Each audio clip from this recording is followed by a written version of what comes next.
രതീഷേട്ടനെ കുറെ അതൊന്നുമില്ല. റീലെല്ലാം ചെയ്യുമ്പോ ചെറിയ ഷോർട്സ് ഇപ്പൊ 1 മിനിറ്റ് കൂടുതൽ ആൾക്കാർ കാണുന്ന സാധനങ്ങൾ ചെയ്യുമ്പോൾ ഞാൻ തന്നെ ആയിരിക്കും മേക്കപ്പ് മാൻ. ഒരു പൗഡറും പിന്നെ എല്ലാം വെച്ചിട്ടാണ് മേക്കപ്പ്. അപ്പൊ പക്ഷെ നമ്മളൊരു ഷോർട്ട് ഫിലിമിലേക്ക് പോകുമ്പോൾ കുറച്ചുകൂടെ ഒരു സ്റ്റാൻഡേർഡ് ആയിരിക്കും. അപ്പൊ അതിന്റെ വിഷ്വല് കുറച്ചുകൂടെ വൃത്തിയാണ്. അതെല്ലാം കിട്ടുന്ന സാധനം. പക്ഷെ അത് ശരിക്കും ഇവന്റെ ലൈഫ് സംഭവമുണ്ട്. ഷോർട്ട് ഫിലിം അല്ല, ഷോർട്സ് തന്നെ ഇടാത്ത ഒരു പ്രശ്നം. ഷോർട്സ് ഇടാത്ത ഞാനത് ഉപയോഗിക്കുള്ളൂ. ഇവരായിതാക്കാൻ ഉപയോഗിക്കൽ കുറവാണ്.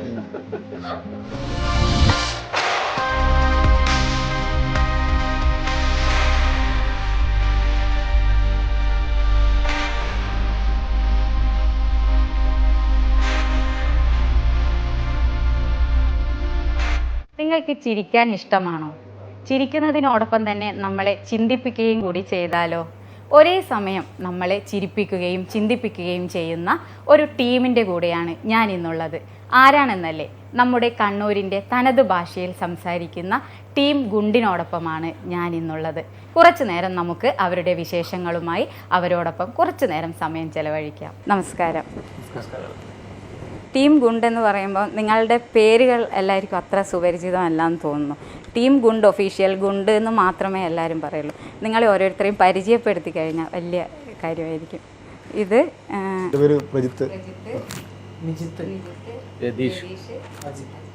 എങ്ങനെയാണ് നിങ്ങൾ ഈ ഒരു മേഖലയിലേക്ക് എത്തിപ്പെട്ടത്? എങ്ങനെയാണ് ഈ ഗുണ്ട് ടീമിൻ്റെ ഒരു തുടക്കം എന്നാണ് ഞാൻ ചോദിച്ചത്. ഗുണ്ട് ടീമിൻ്റെ തുടക്കം നമ്മൾ എല്ലാവരും ചെറുപ്പം മുതലേ അറിയുന്ന ആൾക്കാരാണ്.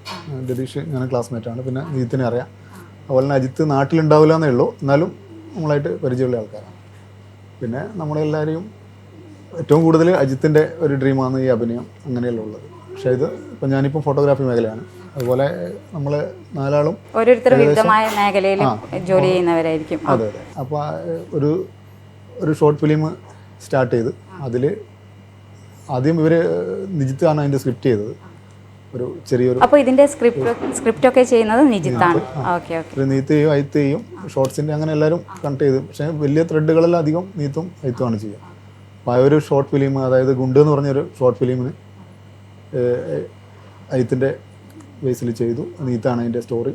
ആരാണ് ഈ ഒരു പേര് കണ്ടുപിടിച്ചത് ഗുണ്ട്? നിങ്ങളുടെ ഷോർട്സ് എല്ലാം അതുപോലെ തന്നെയാണ്, പെട്ടെന്ന് വരും, പൊട്ടിത്തെറിച്ച് എല്ലാവരെയും ഇഷ്ടപ്പെടുത്തിക്കും. അതുപോലെ നമ്മളെ ഒരുപാട് ചിന്തിപ്പിക്കുകയും ചെയ്യും. അതേ സമയത്ത് ഞാൻ നേരത്തെ പറഞ്ഞ പോലെ ചിരിക്കാനും ഒരുപാട് കാര്യങ്ങൾ തന്നിട്ടാണ് നിങ്ങൾ ഓരോ ഷോർട്സും പോകുന്നത്. അപ്പോൾ എങ്ങനെയാണ് ഈ ഗുണ്ട് എന്നുള്ള പേര് സെലക്ട് ചെയ്തതെന്നാണ് ഞാൻ ചോദിക്കുന്നത്. അത് അയിത്ത് പറഞ്ഞോളൂ. ഗുണ്ട് നമ്മൾ ആദ്യം ചെയ്ത ഷോർട്ട് ഫിലിമിന്റെ പേരാണ് ഗുണ്ട്.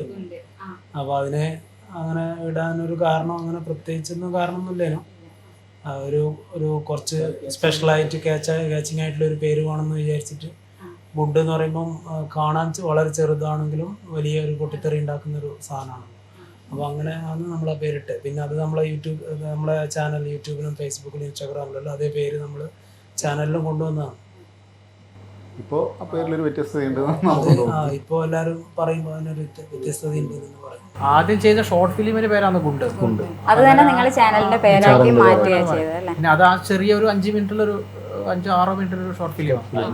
അപ്പൊ അതിന്റെ ഒരു ഉണ്ട്. അപ്പൊ അതിന് ആപ്റ്റായിട്ടുള്ള ഒരു പേര് നോക്കിയത് മാത്രമേ. അപ്പൊ എല്ലാവർക്കും ഒരു സംശയം ഉണ്ടാവും, നിങ്ങൾ ഈ പേരെങ്ങനെയാണ് കണ്ടുപിടിച്ചതെന്ന്. അപ്പൊ അതിന്റെ ഒരു ക്ലാരിറ്റി വന്നു. എന്താ, ആദ്യം ചെയ്ത ഷോർട്ട് ഫിലിമിന്റെ പേര് തന്നെയാണ് നിങ്ങളുടെ ചാനലിന്റെ പേരാക്കി നിങ്ങൾ മാറ്റിയത്. അതിലൊരു വെറൈറ്റി ഇല്ലേ ഗുണ്ട് നോക്കുമ്പോൾ? അതെ, അത് തന്നെയാണ് ഞാൻ പറഞ്ഞത്. ഒരുപാട് ചിന്തിപ്പിക്കാനും ചിരിപ്പിക്കാനൊക്കെ ഉണ്ട് ഗുണ്ട് പോലെ തന്നെ. ഗുണ്ട് ചിരിപ്പിക്കുന്നില്ല എന്ന് മാത്രമേ ഉള്ളൂ, പൊട്ടിത്തെറിക്കുന്നുണ്ട്. ചിലതെല്ലാം പൊട്ടും, ചിലതെല്ലാം അവരുടെ ഈ ഗുണ്ടധികം ചീറ്റലില്ല, അത് മനസ്സിലായില്ല. മറ്റു പടങ്ങൾ ചീറ്റും. അപ്പൊ നിങ്ങളെല്ലാം സുഹൃത്തുക്കളാണ്, ചെറുപ്പം മുതലേ കണ്ട് പരിചയമുള്ള ആളുകളാണ്. എല്ലാവരും കണ്ണൂരുകാർ തന്നെയാണ്. എല്ലാവരും ഇരുട്ടിക്കാർ. എപ്പോഴാണ് അപ്പോൾ നിങ്ങൾ സമയം കണ്ടെത്തുന്നത് ഇത് ചെയ്യാനും എല്ലാം? ഈ വീഡിയോ ചെയ്യണമെന്ന് ആദ്യം ആരാ പറയുന്നത്? നിങ്ങളിപ്പോൾ ഓരോരുത്തരും ഓരോ മേഖലയിലായിരിക്കുമല്ലോ. അപ്പോൾ ഒരു ആശയം കണ്ടെത്തുന്നു, അതിനുശേഷം അത് സ്ക്രിപ്റ്റാക്കി മാറ്റുന്നു, എന്നിട്ട് അത് അഭിനയത്തിലേക്ക് കൊണ്ടുവരണമല്ലോ. അത് എങ്ങനെയാണ് ആ ഒരു ടൈം? നമ്മളത് ഇപ്പോൾ ഇത് നമ്മൾ കുറച്ച് സീരിയസ് ആയിട്ട് കണ്ട് പിന്നെ സ്റ്റാർട്ട് ചെയ്തൊരു പ്രൊഫഷനാക്കി മാറ്റാൻ തീരുമാനിച്ചു അല്ലേ? നമ്മൾ തുടങ്ങുമ്പോഴേ ഇത് ഒരു ടൈം പാസ് അല്ല എന്നുള്ള രീതിയിൽ തന്നെയാണ് നമ്മൾ ഇതിനെ അപ്രോച്ച് ചെയ്തത്.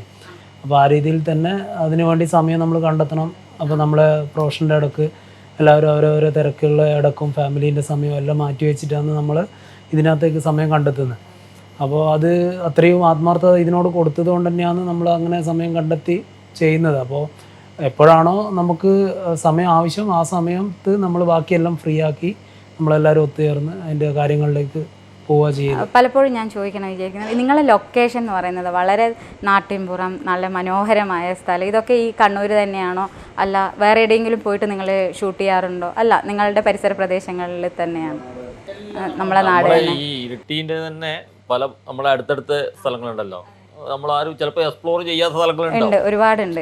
അതെ, അത് പക്ഷെ ക്യാമറയിൽ ഫ്രെയിമിൽ വരുമ്പോൾ വളരെ മനോഹരമായിട്ട് തോന്നുന്നു. കൂടുതലും നമ്മൾ അടക്കാനം അതുപോലെ പായം ഇങ്ങനെയുള്ള സ്ഥലങ്ങളിലാണ് ഷൂട്ട് ചെയ്തിട്ടില്ല. കൂടുതൽ അടക്കാൻ ഒരുപാട് നല്ല സ്ഥലങ്ങളുള്ള വളരെ പിന്നെ വിഷ്വലി കണ്ണൂരുകാർ പോലും കാണാത്ത ഒരുപാട് സ്ഥലങ്ങളുണ്ടാവും. സ്ഥലമാണ്. പിന്നെ അടക്കാനത്ത് ഒരുപാട് ആൾക്കാർ, സുഹൃത്തുക്കളെ ആൾക്കാരുണ്ട്, അവർ വിവിധ ആൾക്കാർക്ക് നമ്മളെ അറിയാം. അപ്പോൾ നമുക്കിപ്പോൾ നല്ല ഇങ്ങനെയുള്ള സ്ഥലത്ത് ഷൂട്ടിങ്ങിന് പോകുമ്പോൾ ആൾക്കാരുടെ സഹകരണം, നമ്മളെ നാട്ടുകാർ എല്ലാവരും ഷൂട്ട് ചെയ്യുന്ന എല്ലാവരുടെയും സഹകരണം. നിങ്ങളുടെ ഫാമിലി ഒക്കെ എങ്ങനെയാണ് ഇതിന്? എല്ലാവരും സപ്പോർട്ടാണോ? അല്ല, അവരെയൊന്നും ആരും ഫ്രെയിമിലൊന്നും കാണാറില്ല അല്ലേ? ഫാമിലി അങ്ങനെ അവര് വരാൻ താല്പര്യം പിന്നെ താല്പര്യം അവർക്ക് താല്പര്യം കുറവാണ്. എല്ലാവരും ചോദിക്കണം എന്ന് ആഗ്രഹിച്ച ഒരു ചോദ്യം, നിങ്ങൾ നേപ്പാളി ചേട്ടൻ അവരാരാണ്? നേപ്പാൾ എന്ന് പറഞ്ഞ രാജ്യം കടന്നുപോയി. അതെ, ഓക്കെ. ആസാമി ചേട്ടൻ എങ്ങനെയാണ് നിങ്ങളുടെ അടുത്ത് എത്തിപ്പെട്ടത്? അല്ലെങ്കിൽ നിങ്ങളുടെ കൂടെ ഉണ്ടായിരുന്ന ഒരാളായിരുന്നോ? അത് വിഷ്ണു എന്നാണ് പുള്ളിൻ്റെ പേര്. വിഷ്ണു ആണ്, ബിച്ചു എന്നാണ് വിളിക്കുന്നത്. വിഷ്ണു എന്നാണ്. പുള്ളി നമ്മളെ എൻ്റെ പുന്നാട് എന്ന് പറയുന്ന നാട്ടിലാണ്. അപ്പോൾ പുള്ളി 10-20 വർഷമായിട്ട് ഇവിടെ തന്നെ വന്നതിന് ശേഷം പിന്നെ തിരിച്ചു പോയില്ല. ഇവിടെ തന്നെ ഫാമിലിയായി, മലയാളി, കല്യാണം കഴിച്ചു.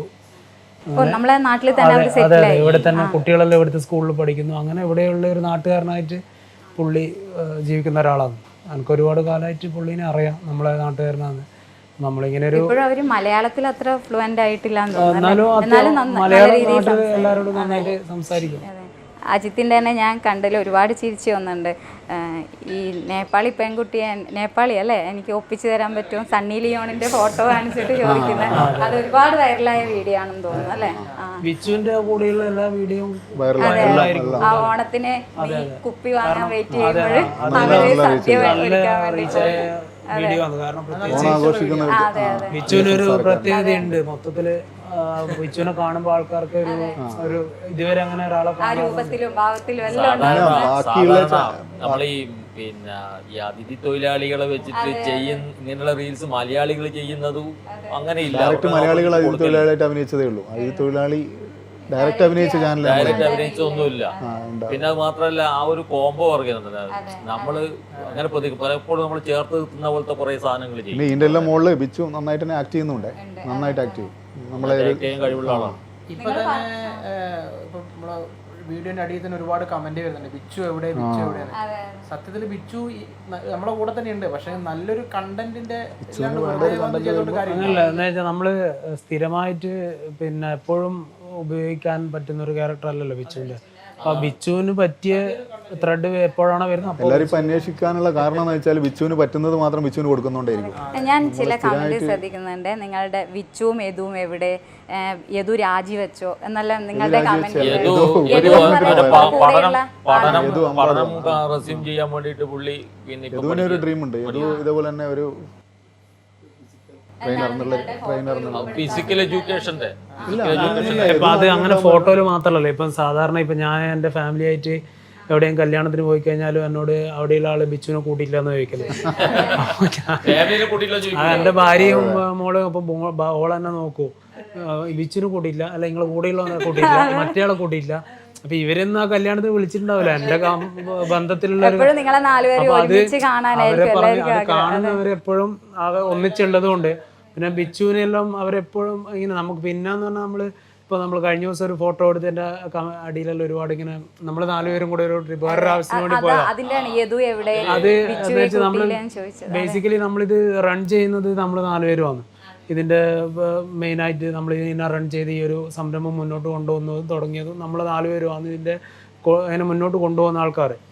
ബാക്കിയുള്ള ഒരുപാട് ആൾക്കാരുണ്ട്. ഇപ്പം ബിച്ചു, യദു അമ്പാടു, അതുപോലെ രതികലേച്ചി, അങ്ങനെ അതെ, ഇതിന്റെ പുറകിൽ ഒരുപാട് നമ്മളെ കൂടെ അഭിനയിക്കുന്നതിന് ഇഷ്ടംപോലെ നിങ്ങളെ 4 പേര് മാത്രമേ എല്ലാവർക്കും അറിയുള്ളൂ ഗുണ്ട് ടീം എന്ന് അപ്പൊ പറയുന്നത്. നമുക്ക് പിന്നെ അവരെല്ലാരെയും നമുക്ക് എവിടെയെങ്കിലും പോകുമ്പോ അവര് ഒന്നാമത് ബിച്ചെല്ലാം സ്ഥിരമായിട്ട് പണിക്കുവന്ന ആൾക്കാർ ആണ്. നമ്മളെ പോലെയല്ല, സ്ഥിരമായിട്ട് പണിക്കുവോ, ഒരു ദിവസം പോലും ലീവാക്കാണ്ട്.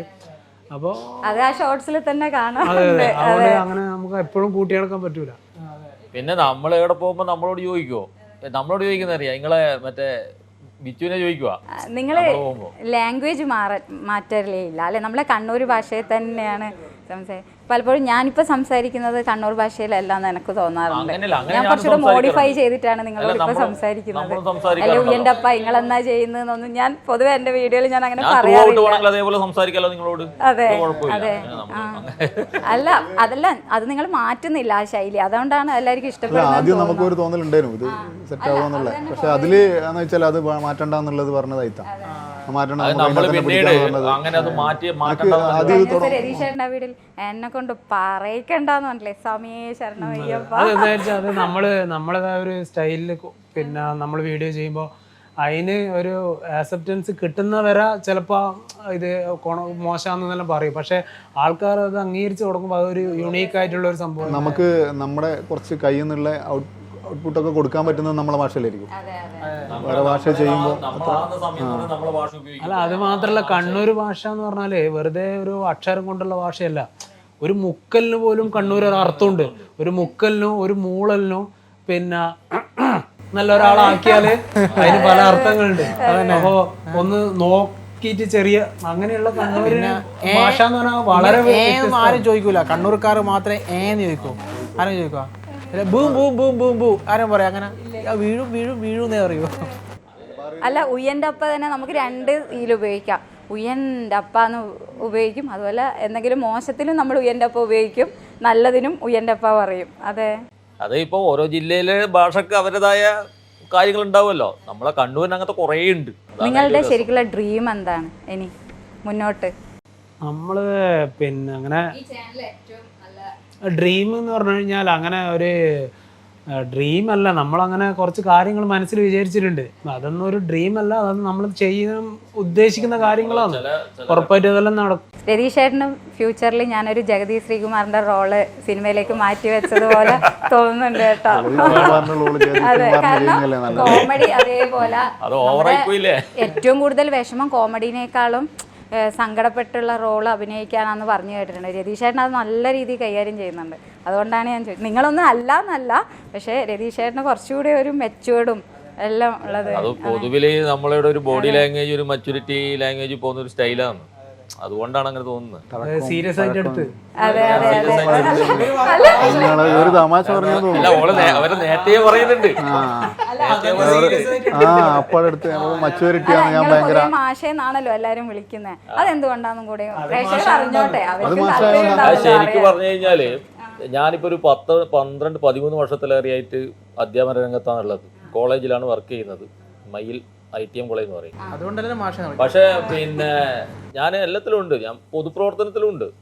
പൊതുവില് അങ്ങനെയുള്ള കാര്യങ്ങളുണ്ട്. അപ്പം നമ്മൾ ഇടപെടുന്ന മേഖലയെല്ലാം സീരിയസ് ആയിരുന്നു ഇത്രയും കാലം. പക്ഷെ നമ്മൾ ഇതിനകത്തേക്ക് വന്നേരോ നമ്മളെ ആ ഉള്ളിൻ്റെ ഉള്ളിലുണ്ടാവില്ല നമ്മൾ ഇതുപോലെ ജീവിക്കണം എന്നെല്ലാം ചിന്തിക്കുന്നത്. അപ്പോൾ അതിലേക്ക് നമുക്ക് വരാൻ പറ്റുന്നത് ഭയങ്കര റിലാക്സേഷനാണ് ശരിക്കും പറഞ്ഞാൽ. നമ്മളെ ജോലിയിൽ നിന്ന് മാറിയിട്ട് ഇങ്ങനെ ഒരു ടീം അധ്യാപന രംഗത്തുള്ള മാഷെന്ന് വിളിക്കുന്നത് അല്ലേ? ഞാൻ വിചാരിച്ച ആദ്യമൊക്കെ നിങ്ങൾ ഇവരോടുള്ള റെസ്പെക്റ്റും ഉണ്ടായിരിക്കും, കാരണം എനിക്ക് അറിയില്ല അവരെ പ്രൊഫഷൻ. അപ്പൊ അതുകൊണ്ട് പിന്നെ ഞാനും പ്രയത്ത് ഒന്നിച്ച് പഠിച്ചാ. അതെ അല്ലേ?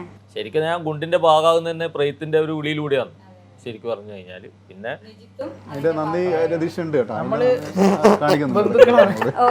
അജിത്തും നിജിത്തും ബന്ധുക്കളാണ്. ഇതൊക്കെ പ്രേക്ഷകർ ആഗ്രഹിക്കും കേട്ടോ. കാരണം നിങ്ങൾ നിങ്ങളുടെ വീഡിയോ ചെയ്യുന്നു കാണുന്നു എന്നല്ലാതെ നിങ്ങളെ കുറിച്ചൊന്നും ആഴത്തിലൊന്നും ആർക്കും അറിയാൻ പറ്റുന്നില്ല. പക്ഷെ എന്റെ ഇതിലൂടെ നിങ്ങളെല്ലാരും അറിയട്ടെ. അതെ അല്ലേ? നമ്മൾ ആദ്യം ചെയ്ത വീഡിയോ എന്ന് പറഞ്ഞ ഒരു കല്യാണം, ഒരു പെണ്ണ് കാണാൻ വേണ്ടി പോകുന്ന ഒരു വീഡിയോ അല്ലേ, പൊട്ടിയ കസേരയൊക്കെ കണ്ടില്ലേ? അതായത് നമ്മൾ ആദ്യം ചെയ്ത് അത് നമ്മൾ മൊബൈൽ ഫോണിലാണ് ഷൂട്ട് ചെയ്തത്. മൊബൈൽ ഫോണിൽ ഷൂട്ട് ചെയ്ത് മൊബൈൽ ഫോണിൽ എഡിറ്റ് ചെയ്ത് അങ്ങനെ. അന്നേരം അജിത്ത് മധുരയിലാണ് വർക്ക് ചെയ്യുന്നത്. അപ്പോൾ നമ്മളിങ്ങനെ അവിടേക്ക് കോണ്ടാക്ട് ഉണ്ട്. അപ്പോൾ അന്നേരം ഞാൻ പറഞ്ഞു, അപ്പോൾ അന്നേരം ഞാൻ ആ കണ്ടന്റ് പറഞ്ഞ ഞാനാ. അപ്പോൾ നമുക്ക് ഇതിൻ്റെ സാറുണ്ട്, നമുക്ക് ചെയ്യാമെന്ന് പറഞ്ഞു. അപ്പോൾ ഇത് നാട്ടിലേക്ക് വന്ന്, അപ്പോൾ നാട്ടിൽ വന്നിട്ട് ആ സംഭവം ചെയ്ത് അത് ഇട്ട് ഭയങ്കര ക്ലിക്കായി. അത് 1 മില്യൺ മുകളിൽ പോയി അല്ലേ ആ വീഡിയോ? അപ്പോൾ നമുക്കൊരു എനർജിയായി, പ്രചോദനമായി ഇനിയും വീഡിയോ ചെയ്യണം എന്നുള്ള. അപ്പോൾ ഒരു ദിവസം ഞാനിങ്ങനെ ഒരു പേരാവരേക്ക് പോയിക്കൊണ്ടിരിക്കണം. അപ്പോൾ അന്നേരം ആ സമയത്ത് ഞാനിങ്ങനെ ഒരു സ്ഥലത്തൊരു കണ്ടന്റ് കിട്ടി. അപ്പോൾ എന്നാൽ ഞാൻ ഇവനെ വിളിച്ച് കൈത്ത എനിക്കൊരു കണ്ടന്റ് കിട്ടി, നമുക്ക് ചെയ്യാമെന്ന് പറഞ്ഞു. അതന്നെ നമ്മളൊരു പ്രാവശ്യം പറഞ്ഞാ. അപ്പോൾ അങ്ങനെ ഒരു കണ്ടന്റ് കിട്ടി. ഞാൻ ആ കണ്ടന്റ് ഇവൻ അയത്തിനോട് പറഞ്ഞു. കേട്ടേറെ ഇവനൊന്നും മിണ്ടുന്നില്ല. അപ്പോൾ ഞാൻ വെച്ച സാധനം വർക്കായില്ല. നോക്കുമ്പോൾ ഇവൻ ചിരിക്കലായിരുന്നു. ആ മറ്റേ കുഴിമന്തി ഉണ്ടോന്ന് ചോദിക്കുന്ന സംഭവമില്ലേ, ഗുണ്ട് എന്ന് പറഞ്ഞാൽ അത്. അപ്പോൾ നാട്ടിലേക്ക് വന്നവേ എന്നിട്ട് പറഞ്ഞു നമുക്കത് ക്യാമറയിൽ തന്നെ ചെയ്യാന്ന് പറഞ്ഞിട്ട് അങ്ങനെ നമ്മളൊരു അജിത്ത് പറഞ്ഞത് ഏതൊരു ചുരം കയറുമ്പോ വിളിച്ചിട്ട് ബൈക്ക് പിന്നെയും പുറകിലോട്ട് എടുത്തു. അതന്നെ